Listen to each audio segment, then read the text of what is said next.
Hello and welcome to the Terran Space Academy, where we help prepare you for a bright future in the space industry. The space industry is growing rapidly. The world spent about $92 billion on the space sector in 2021. $53 billion of that was for civilian space activities, and $39 billion was military. The United States alone spent $54.6 billion in 2021, with half of that, $23.3 billion, going to NASA. Getting anything into space is very expensive, and we often hear people argue, why spend so much up there when so many still go without down here? Shouldn't we fix the problems here on Earth before just repeating them elsewhere? There is merit to that argument, but I liken it to asking a farmer with a handful of grain, why are you putting that grain into the dirt when there are hungry people on this earth?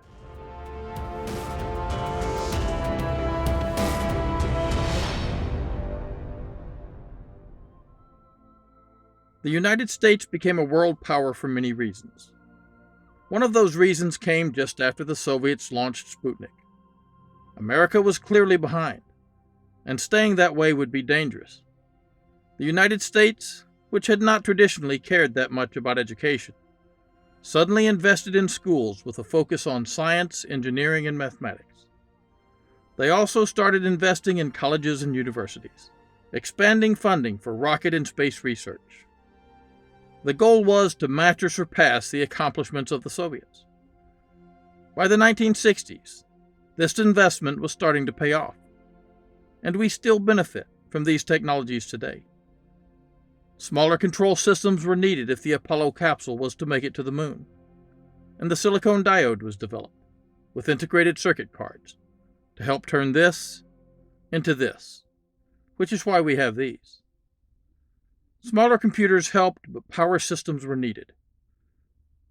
Solar was not able at that time to adequately provide enough electricity to power the Apollo capsules, so hydrogen fuel cells were developed to produce electricity more efficiently than any other device in history.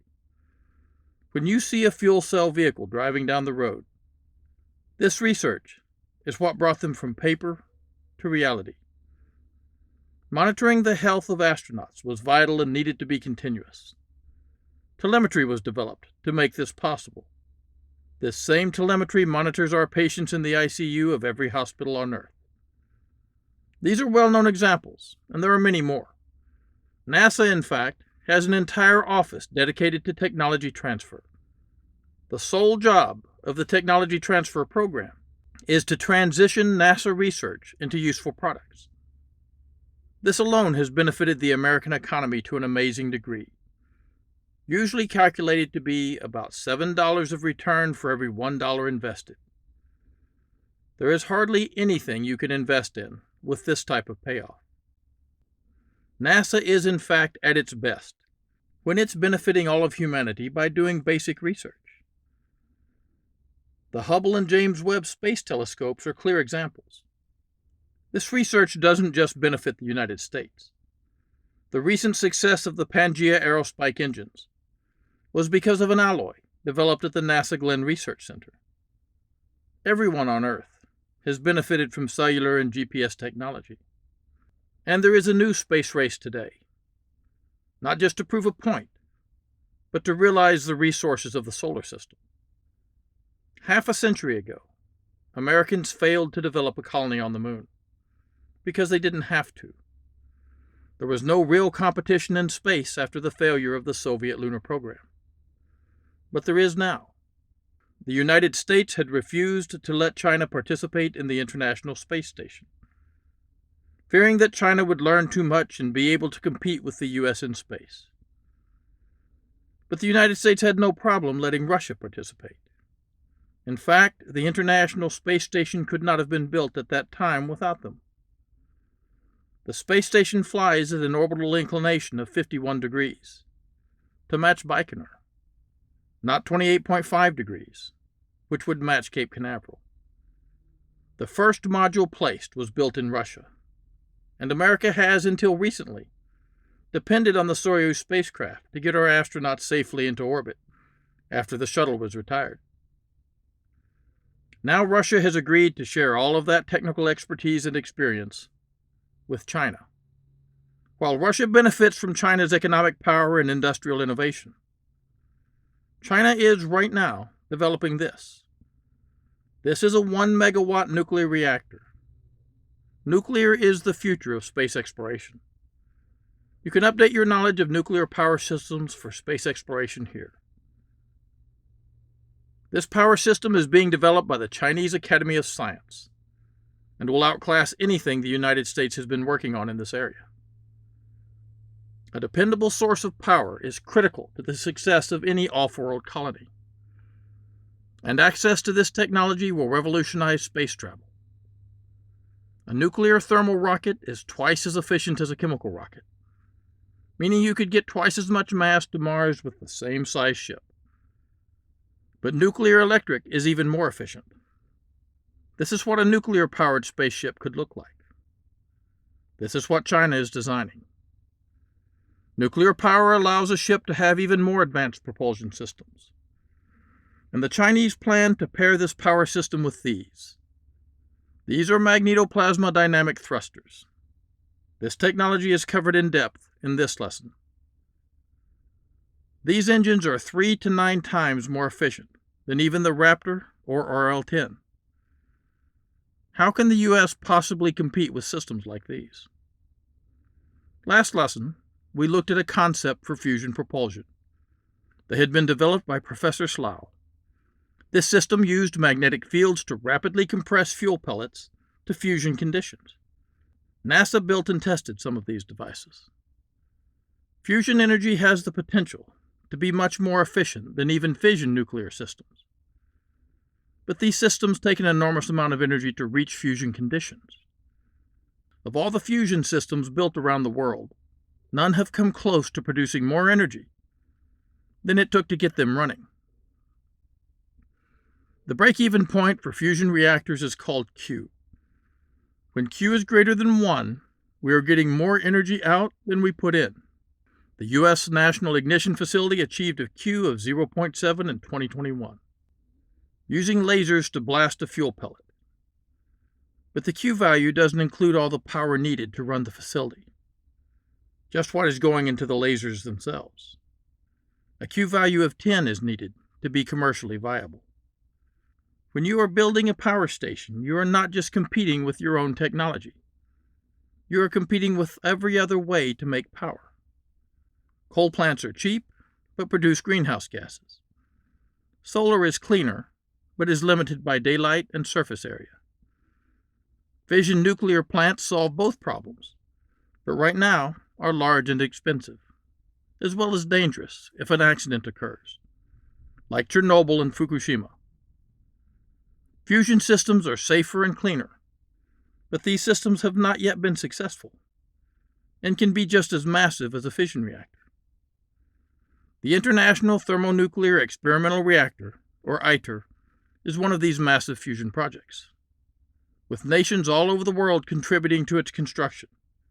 It has cost about $2 billion per year since 2013. It is planned to go online as soon as 2025 and will generate a toroidal peak field of almost 12 Tesla. But it will take 320 megawatts of power to reach fusion temperatures. And it will put no net power out. None. This is not intended to be a power station. They are just hoping to sustain a fusion reaction. This reaction, in fact, where you take a deuterium atom and combine it with a tritium atom to produce helium and a neutron, plus 17.59 mega-electron volts. There are several fundamental problems with fusion. To make fusion work, you need to have temperatures and pressures much higher than those at the heart of the sun. That is because the sun is actually a slow reactor. Its incredible size allows it to produce enough energy to fight the crush of its own gravity. And the gravity itself works like a container, keeping it all from blowing apart. We can't control gravity yet, and no material could withstand these conditions. So we must make a metal container, like a torus-shaped tokamak reactor, and take out all the air, creating a vacuum.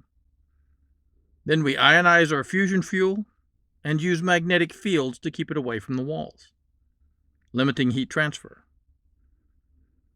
If we can hold all this superheated plasma at a high enough density for long enough, fusion will take place. But what do we use for fusion fuel? The sun uses plain hydrogen, but that takes a lot more heat and pressure than we can hope to produce at this time. Deuterium is much easier to fuse than plain hydrogen, and tritium is even easier than that. Tritium, in fact, is used in thermonuclear warheads. Iter will use deuterium and tritium as described above. Deuterium is just a heavier isotope of hydrogen with an extra neutron. One 250 milliliter glass of seawater contains about 0.0155 mole percent deuterium. But that is still about 1.7 times 10 to the 25th atoms of deuterium. And deuterium is not expensive. But we can't hope yet to fuse pure deuterium. Again, the pressures and temperatures are just too high. The other component of the fusion fuel was tritium. This is an even heavier isotope of hydrogen, with 2 neutrons instead of 1. Tritium is radioactive, as there are not enough protons in the nucleus to stabilize the neutrons. The half-life of tritium is only 12 years, and it is only produced in nuclear reactions, meaning you must use a nuclear reactor to make tritium. In something called a breeder reactor, neutrons strike lithium-6. Lithium-6 has 3 protons and 3 neutrons and is stable. The added high-speed neutron causes the lithium-6 to break apart into tritium and helium. Now the tritium can be used in a fusion reactor like Iter.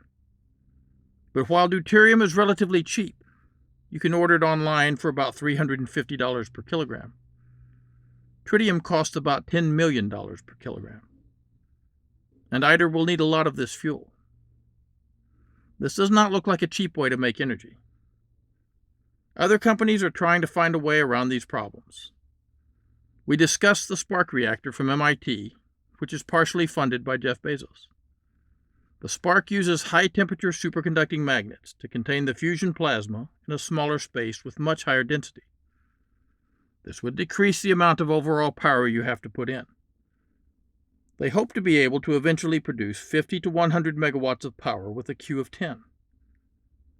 Nothing would change the world faster than fusion energy. There are many viable fusion designs, but almost all of them need tritium. Tritium, with a half-life of 12 years, decays into an element called helium-3. Helium-3 is not radioactive, and is an even better fusion fuel than tritium. While deuterium-tritium reactors produce neutron radiation, deuterium-helium-3 reactors do not. By not producing neutron radiation, helium-3 reactors could be made much smaller and safer, as they don't need a lot of heavy shielding and don't become radioactive themselves over time. But helium-3, being made from tritium, is even more expensive than the tritium was. There is a lot of helium-3 absorbed into the surface of the moon, discussed at length in this lesson, and this could be a viable economic reason to build industrial bases on the moon. But is there any economically viable way to make helium-3 some other way? Some of the most transformative events in history have occurred when one scientist asks another, what if? And is given the resources to find out. Remember the recent lesson about the fusion drive designed by Dr. Slough for deep space propulsion? At some point, working in the lab, Dr. Slough and Dr. David Kirtley ask a what-if question. What if we take 2 of these pulse fusion reactors and point them at each other? Will the plasma pulses produced just pass through each other?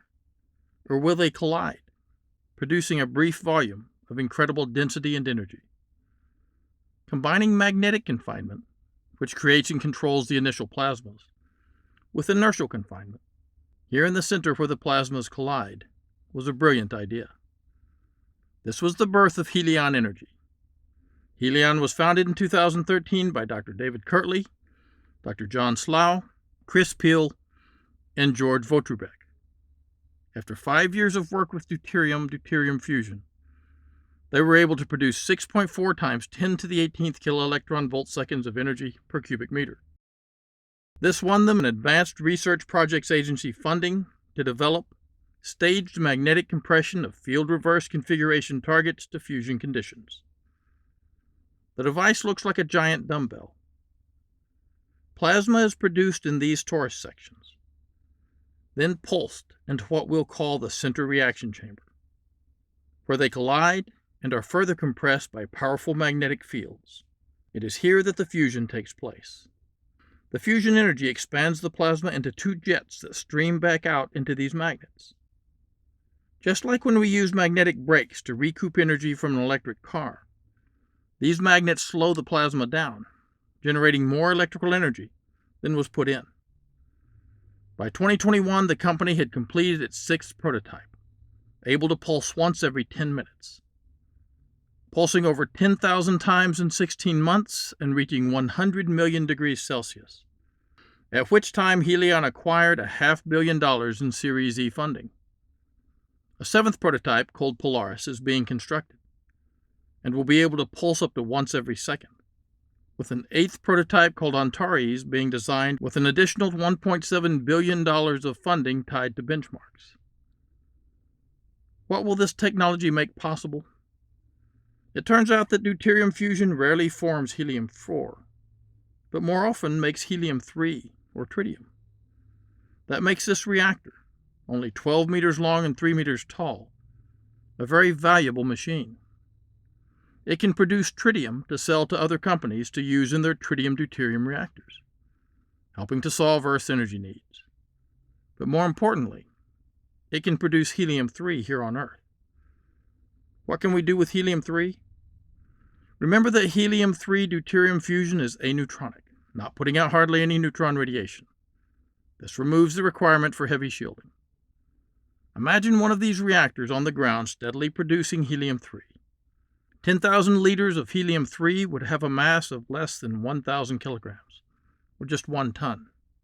A SpaceX Starship could easily lift 100 metric tons of helium-3 fuel to orbit, while another Starship lifted a reactor propulsion section.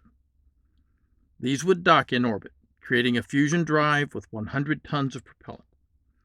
This would dock to the back of a Starship that was ready to go to Mars.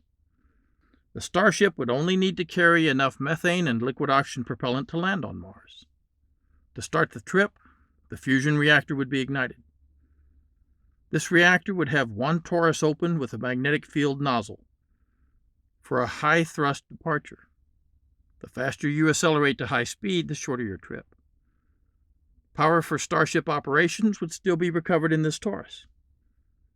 The Helion fusion drive would have a specific impulse of about 35,435 seconds. Compare that to the 380 seconds of the methane Raptor.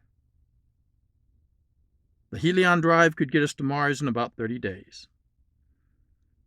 Then it could wait in orbit for a Starship returning from Mars to launch from the surface, docking with and flying that ship back to Earth. With a delta V of 223,000 meters per second, the Helion propulsion system could make the round trip several times before refueling, opening Mars and the rest of the solar system to rapid human settlement. As you consider what this would mean for humanity, consider the farmer again. Why should he put that grain in the ground when there are hungry people all over the earth? Because with a little investment now, we can all have more in the future. Something to think about. Thanks for listening. Please help support us on Patreon. And don't forget we have Academy-themed gear in the Academy store. Links to these and several articles covered in this lesson are in the description. Stay safe. At Astra Pro Terra.